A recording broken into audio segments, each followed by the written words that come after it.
Nadir, before we get into your professional analysis, do you mind if I just ask you a personal question? How have you felt in Kabul over the past few weeks, walking around, the things that you're seeing, the things that people are telling you? Well, to be quite honest with you, Kabul seems quite safe at the moment. The security seems to be taken care of. Ironically, you don't see too many Talib troops in the city, and also the numbers have reduced from the first few days. Um, People that I'm talking to are feeling more secure. Some things which are very interesting is that there was a lot of a petty crime happening in Afghanistan.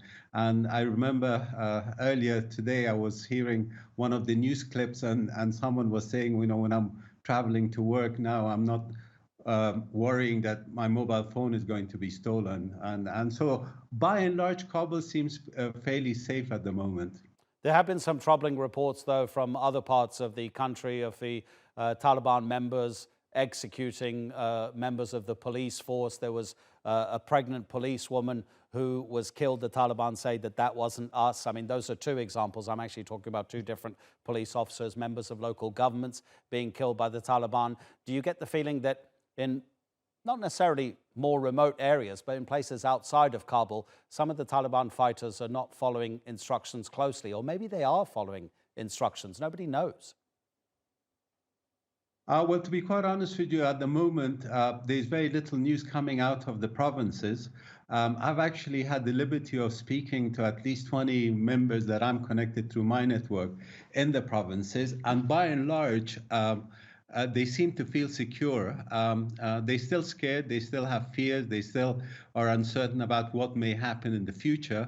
But so far, and then if I can put this into perspective, we were living in a country whereby each day, an average of, say, 150 to 200 people were being killed from either side, and in between, civilians were being killed. So when you compare that to singular incidents, I think, you know, there's a drastic change. Some of these target killings, if you like, that is being reported, we're not certain that, you know, who is doing it and what the purpose is.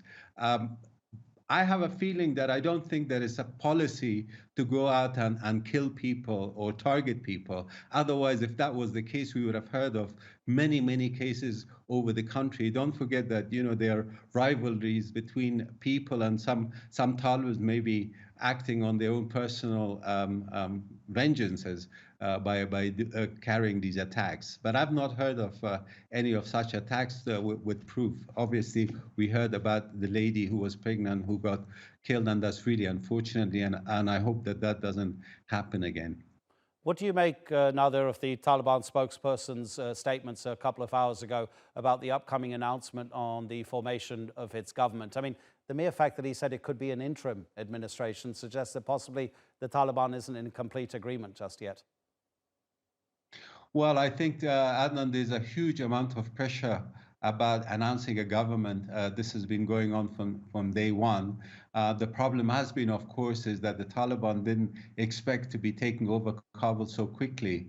From the reports and from the conversations that I've had, they were thinking that it's going to take at least 2 weeks, and in between 2 weeks, there's going to be negotiations, and through those negotiations, some form of a government may be announced afterward. And I think, you know, the whole thing caught them off guard. Now there's an enormous amount of pressure from the international community, from voices inside the country, because, you know, it feels as though we're in a vacuum of power at the moment.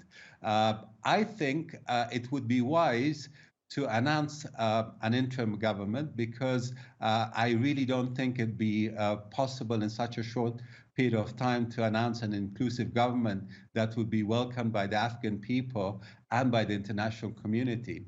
And Adnan, one of the most important things to remember is whatever government is announced, we have to think about how that government is going to get its legitimacy.